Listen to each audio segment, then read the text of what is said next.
Assalamualaikum warahmatullahi wabarakatuh. Perkenalkan, nama saya Dinda Dwi Aulianto. Saya dari kelas 1048, nomor absen 9. Saya di sini untuk meresentasikan tentang kehidupan politik Kerajaan Mataram Islam.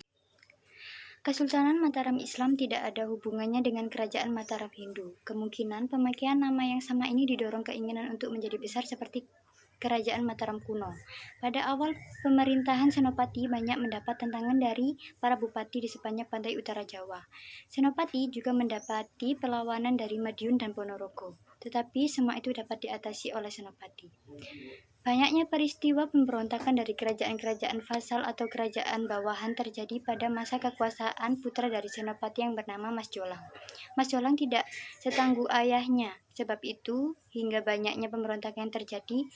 Setelah ia wafat, ia digantikan oleh Sultan Agung. Pada masa pemerintahannya, Mataram mencapai puncak kejayaan. Pada masa kekuasaan Sultan Agung dapat menguasai Surabaya, Madiun, Ponorogo, Blora, dan Bojonegoro. Dan penaklukan baru berakhir pada tahun 1625.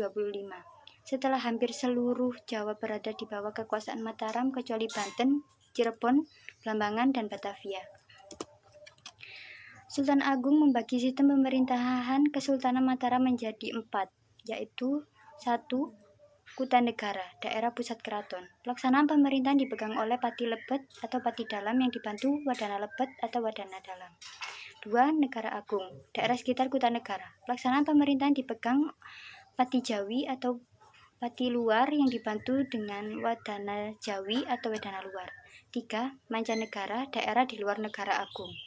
Pelaksanaan pemerintahan dipegang oleh para bupati. 4. Pesisir atau daerah pesisir, pemerintahan dipegang oleh bupati atau syah bandar.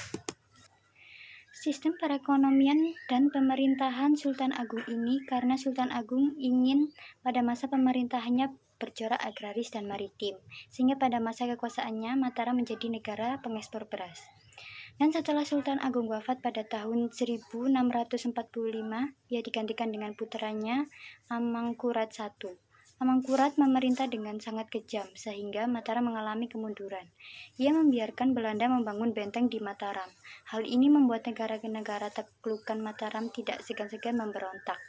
Dan pada tahun 1677, Amangkurat I wafat di Tegalarum dan digantikan oleh Amangkurat II. Ia sangat patuh terhadap VOC.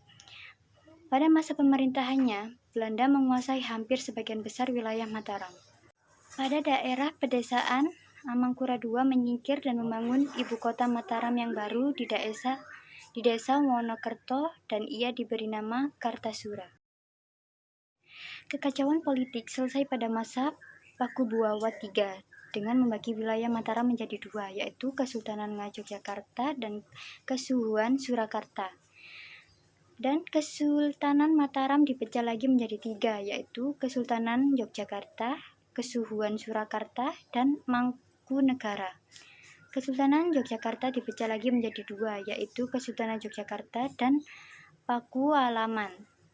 Dan sekarang wilayah Kesultanan Mataram telah menjadi 4 bagian wilayah kekuasaannya. Dengan demikian, sampai sekarang wilayah Kesultanan Mataram telah menjadi 4 bagian wilayah kesultanan kekuasaan, yaitu Kesultanan Yogyakarta, Pakualaman, Kesuhuan Surakarta, dan Mangkunegara.